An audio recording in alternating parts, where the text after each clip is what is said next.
Take a break, enjoy the podcast, and have a great time. This is for you, AMSA UHO Podcast.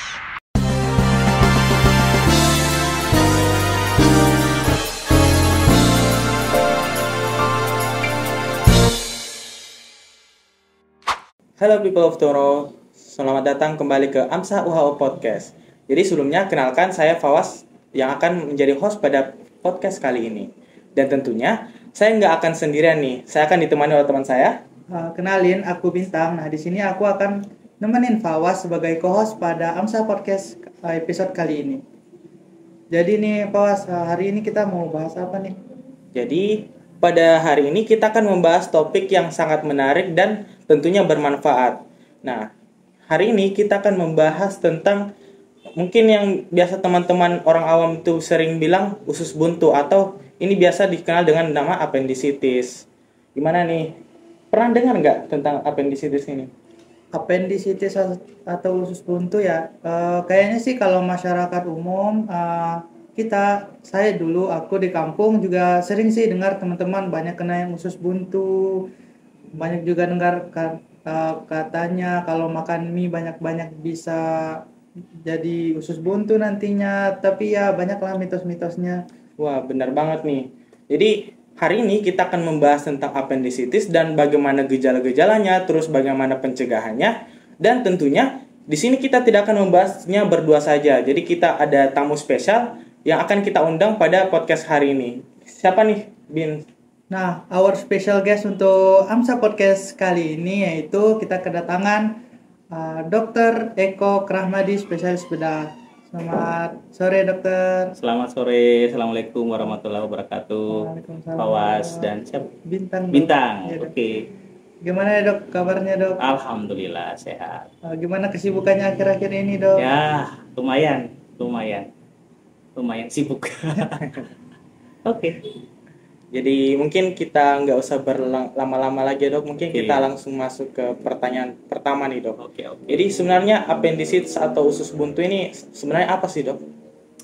Jadi kalau kita bicara mengenai appendicitis ya atau radang yang biasa disebut di masyarakat umum itu sebagai radang usus buntu ya. Jadi adalah suatu peradangan pada appendix, di mana kalau kita bicara appendix itu adalah suatu struktur anatomi yang dia melekat pada usus besar ya. Jadi appendix itu sampai sekarang pun juga fungsinya masih belum jelas untuk apa diciptakan sama Allah yang Maha Kuasa. Tapi dengan adanya appendix itu terjadi suatu peradangan di situ sehingga menyebabkan suatu gejala. Nah, gejala itu yang bisa menyebabkan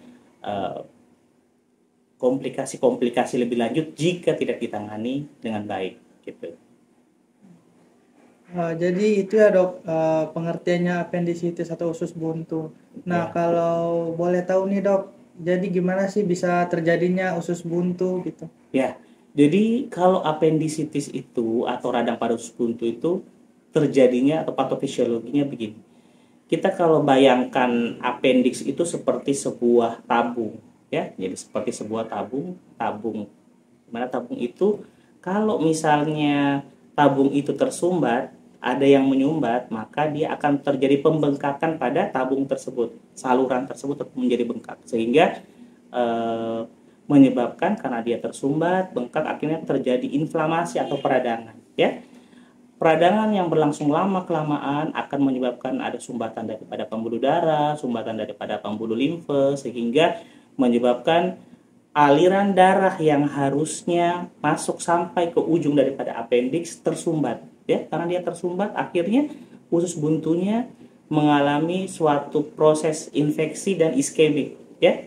Karena iskemik itu kekurangan suplai makanan oksigen. Jadi begitu terjadi iskemik maka dia akan mudah sekali terjadi suatu kebocoran. Apalagi begitu sudah tersumbat maka akan ada investasi bakteri di situ. Kita ketahui bahwa ususnya isinya adalah banyak flora-flora, baik flora yang normal maupun flora yang bersifat patologis. Sehingga dengan adanya infeksi bakteri itu akan memperparah terjadinya appendicitis. Begitu. Oh ya dok, jadi tadi dokter bilang kalau appendicitis ini awalnya terjadi karena adanya sumbatan. Nah, jadi sebenarnya apa sih penyebabnya dari sehingga bisa terjadi sumbatan itu, Dok? Nah, itu yang sumbatan itu kan begini. Kalau misalnya usus, jadi kalau kita bicara mengenai saluran makanan kan mulai dari eh, mulut, kemudian esofagus, lambung, usus halus, kemudian dia ke sekum ya, usus besar, kemudian masuk ke rektum dan anus. Nah, appendix itu melekat pada sekum, peralihan antara usus halus dan usus besar ya. Nah, yang kita ketahui bahwa yang melewati daripada usus itu kan adalah makanan baik yang bersifat cair maupun yang bersifat padat. Nah, ujung-ujungnya nanti dia akan berubah menjadi feses. Nah, kita ketahui di usus besar itu, jadi usus halus itu kan masih bersifat cair. Sementara begitu masuk ke usus besar, makanan itu akan diabsorpsi cairannya sehingga dia akan bersifat lebih padat. Nah, pada saat konsistensi feses itu menjadi padat, dia gampang sekali terbentuk yang namanya fekalit. Fekalit itu adalah feses yang mengeras. Nah, feses yang mengeras itu masuk ke dalam lumen daripada saluran daripada appendix sehingga menyebabkan terjadinya sumbatan. Jadi yang menyumbat itu adalah namanya fekalit. Fekalit itu adalah feses yang mengeras yang menyumbat daripada lumen daripada appendix. Begitu. Terus Dok, siapa aja nih yang punya resiko besar terkena appendicitis? Apakah ada golongan umurnya atau semua orang? Ya. Gitu, Dok? Basically sih sebenarnya semua orang bisa terkena. Cuma memang ada predisposisi. Predisposisi itu adalah kalau berbicara secara statistik berarti kelompok usia tertentu yang lebih banyak terkena. Nah, dia paling sering terkena pada usia 10 sampai 30 tahun, paling sering ya secara statistik. Tetapi apakah pada kelompok anak-anak di bawah 10 tahun atau lebih dari 30 tahun itu tidak terkena? Tentu saja bisa ya. Banyak pasien-pasien yang saya operasi umur masih 5 tahun, 6 tahun tapi sudah terjadi appendicitis sehingga kita lakukan operasi appendektomi. Ada juga yang usia lebih dari 40 tahun, 50 tahun karena appendixnya berulang, tidak dilakukan tindakan dengan baik sehingga dia sudah bocor, akhirnya kita operasi. Jadi bisa terkena pada semua kelompok umur, tetapi yang paling sering adalah secara statistik ya, ini adalah usia 10 sampai 30 tahun.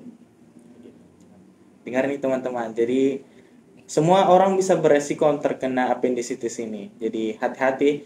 Mungkin untuk pertanyaan selanjutnya, Dok, bagaimana tanda dan gejalanya terjadinya appendicitis ini, Dok? Ya, tuh menarik banget ya. Jadi kalau kita bicara mengenai tanda dan gejala nih, supaya masyarakat awam dan teman-teman khususnya dunia medis tahu.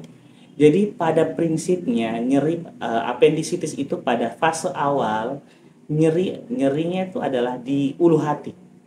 Hampir sama dengan penyakit MAH. Jadi orang kalau bilang, aduh saya penyakit MAH ini, karena nyerinya di ulu hati. Tapi lama-kelamaan kalau dia appendicitis, nyerinya itu akan berpindah dan menetap pada perut kanan bawah. Itu adalah gejala khas daripada appendicitis. Kenapa dia awal nyerinya di organnya kan sebenarnya berada di perut kanan bawah. Kenapa sih nyerinya berasal dari ulu hati dulu? Karena persarafannya sama. Jadi persarafan daripada appendix itu berasal dari nervus saraf di tengah tubuh. Jadi bisa menyebabkan nyeri pada ulu hati. Kemudian dia akan menyebabkan disertai dengan gejala-gejala penyerta, disertai dengan adanya namanya kalau appendicitis, itis artinya infeksi ya. Berarti ada demam, ada mual muntah, kemudian ada nafsu makan menurun, bahkan jika sudah sampai terjadi kebocoran bisa sampai nyeri seluruh dinding perut yang disebut sebagai peritonitis. Kalau dia sudah melengket, misalnya sudah bocor terus ada perlengketan, bisa menyebabkan terjadinya sumbatan daripada usus sehingga dia terjadi namanya konstipasi atau tidak bisa buang air besar. Bisa seperti itu gejalanya. Jadi kalau di tahap awal sudah ada gejala-gejala seperti itu, sebaiknya segera memeriksakan diri ke dokter. Jangan disimpan-simpan, apalagi dibawa ke tukang urut. Wah, kan Indonesia kan biasa gitu bro. Jadi kalau misalnya datang tuh bawa dulu ke tukang urut, perutnya diurut-urut. Nah yang tadinya harusnya cuma appendix biasa, karena diurut-urut akhirnya pecah dia. Nah, kalau dia pecah akhirnya jadi lebih berabe lagi kita operasinya, begitu. Jadi ingat tuh teman-teman, jadi nggak semua penyakit obatnya harus diurut ya dok. Jadi kalau teman-teman udah dengar tadi penjelasannya dokter dan ngerasa nih ada beberapa gejala-gejala ya langsung aja ke puskesmas terdekat atau layanan kesehatan terdekat untuk diperiksa begitu supaya nanti penyakitnya tidak tambah parah. Nah, selanjutnya nih dok, kan tadi dokter bilang appendicitis itu kan infeksi dok. Nah, ada kemungkinan nggak sih dok ini appendicitis ini dia menular gitu dok, atau bisakah dia menular gitu dok? Menular ke orang lain maksudnya? Iya, dok. Kalau menular ke orang lain tentu tidak ya. Dia akan tentu saja infeksinya adalah di dalam tubuh pasien itu sendiri. Jadi kalau terjadi peradangan pada appendixnya, tidak mungkin gara-gara dia infeksi dia menular ke orang lain. Karena penyebabnya bukan virus, ya. Beda dengan penyebaran virus. Virus pun macam-macam penyebarannya, bisa dengan kontak langsung, ada yang dengan darah, ada yang dengan sperma, ada yang dengan cairan dan macam-macam. Jadi dia tidak menular, ya. Tetapi bahayanya adalah dia bisa terjadi infeksi yang parah. Jadi kalau misalnya tidak ditangani, maka infeksinya itu bisa menyebar ke seluruh tubuh, yang namanya infeksi sistemik. Infeksi sistemik itu yang harus kita jaga, jangan sampai terjadi, ya. Gitu. Ya, dok. Jadi ini dok, bagaimana sih sebenarnya mengobati penyakit ini dok?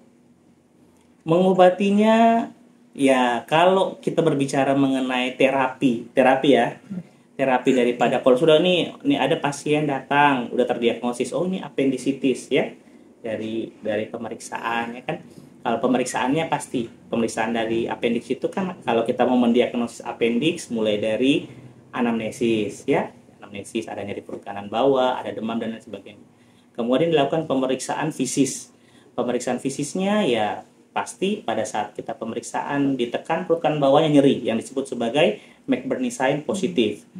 Kita tekan di sebelah kontralateralnya positif, misalnya disebut sebagai Rovsing sign positif, dan lain sebagainya, banyak tanda-tandanya. Kemudian ada namanya pemeriksaan laboratorium. Pemeriksaan laboratorium itu kita periksa harusnya ada peningkatan sel darah putih atau leukosit. Nah, peningkatannya itu kita bisa indikasikan ada suatu infeksi di dalam tubuhnya. Kemudian bisa juga ditambahi dengan pemeriksaan penunjang. Jadi kita bisa melakukan pemeriksaan USG, bahkan bisa dilakukan pemeriksaan CT scan abdomen kalau memang dalam fasilitas sarana kesehatan itu ada pemeriksaan itu. Ya. Kemudian pertanyaannya, kalau misalnya udah terdiagnosis nih appendicitis, ya apakah bagaimana penata laksanaannya, begitu ya tadi. Nah, penata laksanaan kalau appendicitis itu ada dua, ya. Bisa dengan konservatif treatment. Konservatif itu artinya tidak memerlukan tindakan operasi. Yang kedua adalah dengan tindakan operatif, ya. Konservatif treatment itu biasanya pada fase-fase yang awal datang. Jadi appendix itu kalau kita baca jurnalnya ada beberapa stadiumnya. Mulai stadium yang paling awal sampai stadium sudah bocor atau yang kita sebut sebagai perforasi, ya. Nah, kalau masih stadium awal, bisa nggak dikasih obat-obatan? Boleh. Kita kasih obat-obatan, dikasih obat antibiotik, dikasih obat anti radang. Tetapi masalahnya biasanya kalau sudah terjadi sekali kena appendicitis, biasanya akan terjadi rekurensi atau kekambuhan, dia kambuh. Jadi kita obati dengan konservatif treatment, capek sedikit, kambuh lagi, capek sedikit, kambuh lagi, gitu ya. Nah, kalau tindakan yang selanjutnya ya tindakan adalah operatif. Operatif itu adalah kita lakukan tindakan baik bersifat laparoskopik dengan menggunakan kamera atau dengan menggunakan open appendectomy, jadi bisa menggunakan diiris, dibuka, dicari appendixnya, kemudian diangkat appendixnya, kemudian kalau sudah terjadi kebocoran ya dicuci rongga perutnya supaya tidak terjadi infeksi lebih lanjut. Gitu. Jadi ini dok, kan dokter udah jelasin tadi gimana nih apa penata laksanaannya kalau seorang itu terkena appendicitis, bisa dikasih obat, terus bisa juga nanti dengan tindakan operasi. Nah dok, kan di masyarakat umum nih kan kita nggak bisa juga pungkiri dari orang-orang tua yang dahulu kayak bilang maksudnya gue gitu yang dahulu banget kayak ya kalau misalnya sakit di ulu hati minumnya air rebusan ini, air rebusan itu gitu dok. Apakah ada sih dok ini kayak obat-obat herbal begitu yang bisa bantu dok, atau dengan penggunaan obat herbal malahan memperparah dari appendicitis tersebut dok? Ya begini, ini kita hidup di negara Konoha ya, +62. Jadi memang kebudayaan masyarakat itu benar-benar sangat terpengaruh oleh culture dan lain sebagainya. Sehingga kepercayaan terhadap penggunaan obat-obat herbal itu yang katanya obat herbal ini lebih bagus karena bersifat organik, tidak itu kan. Tapi secara penelitian obat herbal justru malah tidak banyak membantu, karena kan kita nggak tahu nih apa sebenarnya yang paling sering. Misalnya dikasih contoh ya, ada rebusan kunyit, appendicitis paling sering itu, coba minum kunyit direbus. Kita nggak tahu kok ya kontennya apa. Kalaupun kita tahu ada zat aktif di dalamnya, misalnya bersifat antibiotik, antibakteri atau anti peradangan, kita nggak tahu berapa jumlah takaran dosisnya, apakah sudah tepat untuk berat badan daripada si pasien. Sehingga kalau saya sih menyarankan secara medis ya, kalau sudah terdiagnosis appendicitis ya sebaiknya kita menggunakan obat-obatan medis ya. Adapun kalau menggunakan obat-obatan herbal ya itu tergantung dari masing-masing orang. Cuma saya tidak menganjurkan karena secara penelitian masih belum ada yang terbukti secara klinis gitu, ya.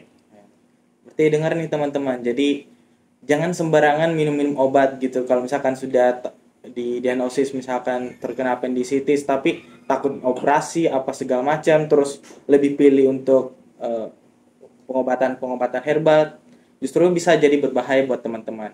Mungkin untuk selanjutnya nih dok, sebenarnya apa sih komplikasi yang bisa disebabkan oleh appendicitis ini dok, kalau misalkan tidak diobati dengan benar atau ditangani dengan benar? Nah, pertanyaannya bagus banget ya. Jadi kenapa appendicitis itu harus ditangani dengan benar? Kalau misalnya infeksinya tidak tertangani dengan baik, maka itu yang saya sebutkan tadi. Infeksinya pertama dia akan terjadi infeksi sistemik. Ya, infeksi sistemik itu artinya infeksi yang ada tadinya lokal, cuma ada di appendix di perut kanan bawah, itu bisa masuk ke dalam pembuluh darah dan menyebar ke seluruh tubuh. Yang biasa kita sebut kalau dalam istilah medis itu disebut sebagai sepsis. Ya, itu yang pertama. Yang kedua, bisa terjadi kebocoran. Jadi kebocoran itu misalnya kalau tidak ditangani, yang usus buntunya cuma meradang, apalagi udah Indonesia ya, dibawa ke tukang urut, dibawa ke mak erot, dibawa ke mak siapalah, datang diurut, pecah usus buntunya. Kalau usus buntunya pecah, maka isi daripada appendix itu kan feses, kotoran, ya. Itu akan masuk ke dalam rongga perut atau kita sebut sebagai rongga peritoneum. Rongga peritoneum itu harusnya steril, tidak ada feses di dalam situ. Nah, itu begitu dia sudah masuk ke dalam situ, maka akan terjadi infeksi. Infeksinya makin berat. Jadi infeksi bukan cuma dari pembuluh darah yang keluar beredar, infeksi lokal juga menyebar yang disebut sebagai peritonitis, ya.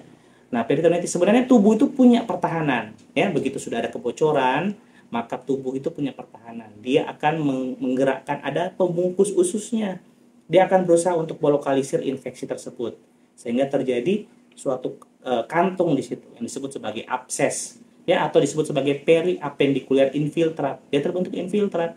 Tapi kalau nggak diatasi ya bakal begitu-begitu saja. Infeksinya akan makin lama makin berat. Nah, parahnya kita di Indonesia itu masyarakat kita tuh sering sekali mengkonsumsi obat-obatan analgetik dan antibiotik yang dibeli di apotek secara bebas tanpa ada konsultasi dengan dokter. Sehingga apa yang terjadi kalau misalnya dia sudah diberikan analgetik, ya, dikasih antibiotik dengan dosis yang tidak tepat, maka akan terjadi yang namanya masking effect. Masking effect itu adalah gejala yang tadinya harusnya kita dapatkan itu menjadi kabur, sehingga proses infeksi peradangannya tetap berlangsung di dalam perut, tapi pasien merasa fine-fine aja, sehingga dia biasanya datang ke dokter itu, utamanya datang ke dokter bedah sudah dalam kondisi yang sudah lanjut, jadi sudah bocor, sudah terjadi sepsis, sudah terjadi infeksi berat, gitu, ya. Jadi jangan sampai terlambat, gitu. Nah, dengar tuh teman-teman, kalau misalnya udah terkena penyakit nih, nah kan kita bahasnya appendicitis nih. Jadi teman-teman itu harus percayakan semuanya ke dokter gitu. Jadi jangan tiba-tiba jadi dokter gadungan, tiba-tiba mau minum ini, minum itu semua, dan akhirnya bisa berdampak buruk ke dirinya teman-teman. Nah, dok, tadi dokter juga sudah sempat singgung soal ini. Kita mau nanya dok, kan ini misalnya seseorang udah terkena appendicitis nih dok, dan mungkin udah dapat terapi konservatif maupun tadi operasi dok, itu bisa nggak seseorang tersebut terkena kembali penyakit appendicitis dok?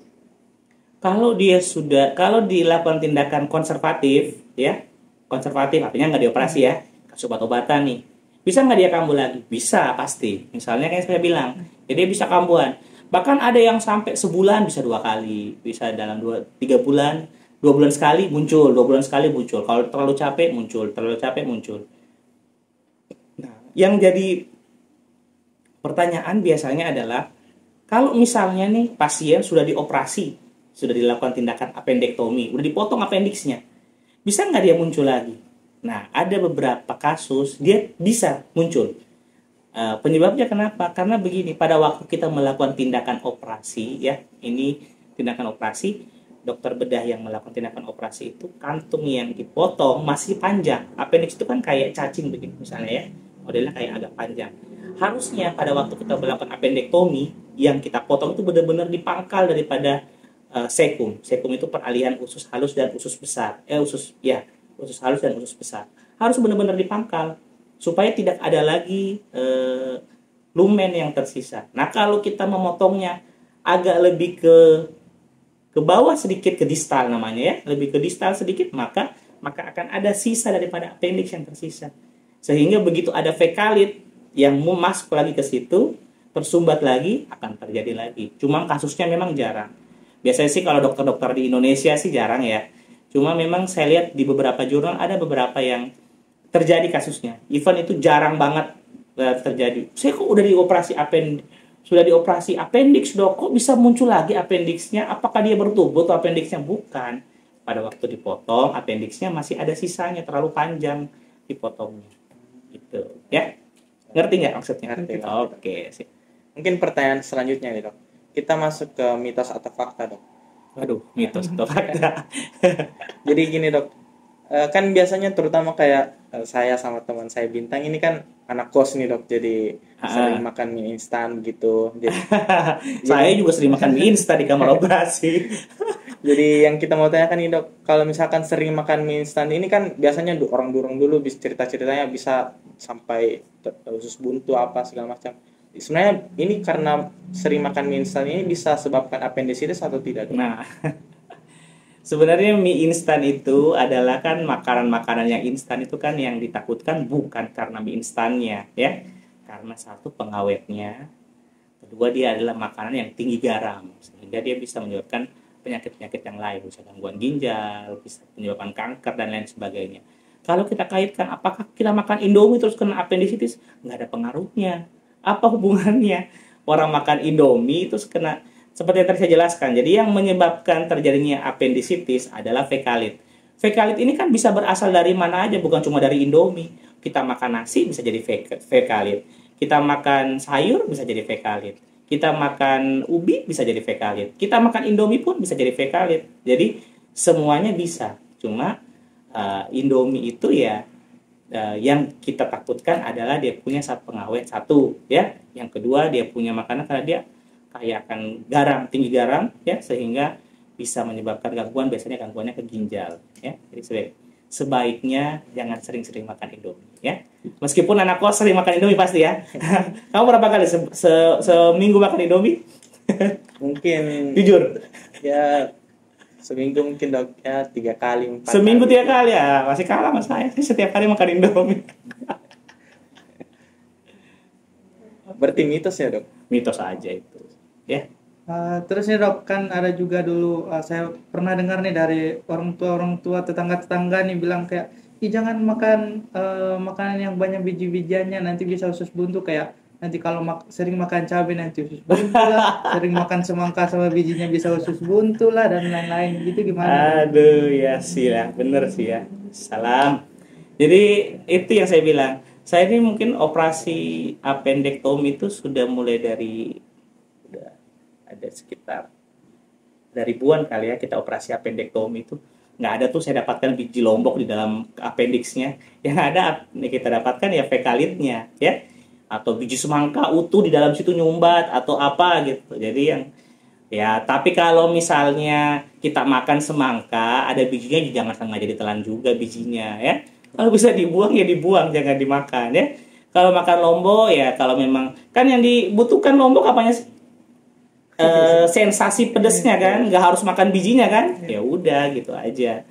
bukan kalau kita bilang apakah itu pasti menyebabkan appendicitis, itu mitos ya, masih penyebabnya. Sekali lagi penyebabnya adalah fekalit. Fekalit bisa berasal dari mana saja, bisa dari makanan apa yang kita makan ya, gitu. Jadi dengar teman-teman, jadi semua tadi tuh yang dua pertanyaan itu berarti mitos ya, berarti nggak ada yang fakta gitu. Mungkin pertanyaan selanjutnya nih dok, sebenarnya bagaimana pencegahan dari appendicitis ini dok? Pencegahan appendicitis ya, kan kalau kita udah tahu tadi penyebabnya itu adalah karena fekalit ya. Fekalit berarti kita tuh mencegah jangan sampai mudah terbentuk fekalit tuh sebenarnya, ya kan? Supaya tidak mudah terbentuk fekalit, berarti apa yang harus kita lakukan? Satu, banyak minum air putih.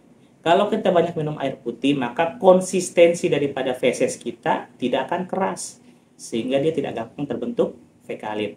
Ya. Yang kedua, banyak makan sayur sama buah, yang ya apapun yang tinggi serat, sayur sama buah. Dengan kita makan sayur sama buah, sama lagi konsistensi daripada feses tidak akan mengeras, sehingga tidak menyebabkan gampang terbentuk fekalit dan bisa menyumbat daripada usus buntu. Terus yang ketiga adalah banyak-banyak istirahat ya, karena banyak istirahat otomatis sistem pertahanan tubuh kita menjadi lebih bagus ya. Kalau sistem pertahanan tubuh kita lebih bagus, kalau terjadi infeksi sedikit saja, tubuh kita akan mempunyai suatu mekanisme untuk menghindari terjadi suatu peradangan. Jadi tidak gampang sakit ceritanya ya. Jadi jangan suka penanganannya mahasiswa kan gitu, mabar, Mobile Legend, cangkruk ke warung-warung kopi yang nggak ada gunanya. Tapi kalau mahasiswa kedokteran ini saya rasa nggak mungkin ya. Apalagi anak AMSA kan. Anak AMSA paling begadangnya cuma karena jurnal, mau ujian gitu kan. ya. Jadi mungkin dok tidak terasa nih waktu kita udah mau habis, sayang banget. Padahal masih banyak yang kita mau tanya-tanyakan nih tentang topik kita hari ini. Kan Bintang? Iya dok. Jadi sebelum sampai di penghujung podcast ini, kita mau dengar sedikit closing statement dari dokter dok tentang topik kita pada AMSA podcast kali ini. Mungkin kepada pendengar-pendengar AMSA ada yang ingin disampaikan gitu dok. Oke, buat pemirsa yang ada di manapun, seluruh Indonesia ataupun di luar negeri ataupun di luar angkasa ya. Jadi karena topik kali ini adalah mengenai appendicitis atau radang daripada appendix, closing statement saya adalah kalau misalnya sudah ada gejala dia tanda-tanda appendicitis seperti saya jelaskan tadi, ada nyeri perut kanan bawah, ada demam, ada mual muntah, segera periksakan diri ke dokter. Jangan berobat ke dukun, jangan dibawa ke tukang urut ya, karena dengan kita lebih cepat menangani secara medis, maka komplikasi pasca operasi atau pasca pengobatannya pun akan semakin minim. Jadi pintar-pintarlah kita memilih informasi yang ada sehingga kita bisa mendeteksi appendicitis secara dini dan kita bisa melakukan penata laksanaan. Nggak usah takut kalau dioperasi. Operasi usus buntu itu cuma irisannya tidak sampai 10 cm, cuma 5 cm paling irisannya. Hasilnya pun kalau kita kerja secara kosmetik tidak ada bekasnya. Gitu ya. Jadi tidak usah khawatir ya. Gitu. Jadi bisa dengar nih teman-teman closing statement dari Dr. Eko Krahmadi. Jadi mungkin dok, ini dok kita mau ucapkan banyak-banyak terima kasih kepada Dr. Eko Krahmadi, spesialis bedah yang sudah mau menyempatkan waktunya, sudah hadir untuk memberikan edukasi kepada teman-teman yang sudah mendengarkan podcast kita hari ini. Dan pastinya kita juga mau ucapin nih terima kasih kepada semua pendengar AMSA Podcast yang udah setia dengerin AMSA Podcast dari episode pertama sampai episode kali ini. Dan kami harap semua informasi yang didapatkan dari setiap episode dari AMSA Podcast bisa diterapkan dan bisalah menjadi ilmu tambahan bagi teman-teman semua. Amin. Mungkin saya Fawas dan saya Bintang pamit undur diri. Bye. Bye. Enhancing integrity, reviving harmony. Viva AMSA.